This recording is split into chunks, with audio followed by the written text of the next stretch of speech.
ഓരോ പ്രഭാതത്തിലും തൻ്റെതായ കരവിരുത് ഉജ്ജ്വലമായ നിറങ്ങൾ ചേർത്ത് മറ്റുള്ളവരെ വിസ്മയിപ്പിക്കുവാൻ ഒരുങ്ങുന്ന ഒരു കലാകാരൻ.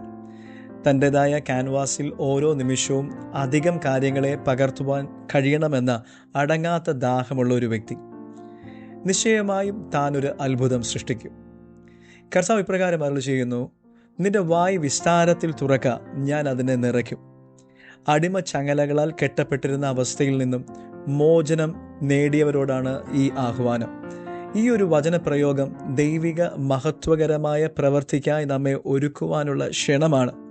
നമ്മുടെ പരിമിതികളും പോരായ്മകളും അംഗീകരിക്കുകയും തിരിച്ചറിയുകയും ചെയ്യുവാനുള്ള ഒരു അവസ്ഥയെ ഇത് കാണിക്കുന്നു. കർത്താവേ, ഞാൻ ശൂന്യമാണ്, എന്നെ നിറയ്ക്കണമേ എന്ന ഏറ്റുപറച്ചിൽ നമ്മുടെ സന്നദ്ധതയെ കാണിക്കുമ്പോൾ ദൈവം നമ്മെ ആത്മീയ പോഷണത്താലും ശാരീരികവും മാനസികവുമായുള്ള സൗഖ്യവും നമ്മുടെ ലക്ഷ്യവും വിളിയും എന്നിവയുള്ള വ്യക്തമായ ബോധ്യവും നമുക്ക് നൽകുന്നു. സമൃദ്ധമായ ജീവിതം അനുഭവിക്കണമെങ്കിൽ നമ്മുടെ ഭാരങ്ങളിൽ നിന്നും മോചനം ആയിത്തീരണം. ഈ ജീവിതം ദൈവം മുൻപിൽ കീഴടങ്ങുകയും മനസ്സിരിക്കുകയും ചെയ്താൽ, നാം അതിനായി തയ്യാറായാൽ, ദൈവിക നന്മയും സ്നേഹവും കരുതലും നമ്മളിലേക്ക് ഒഴുകുവാൻ തുടങ്ങും.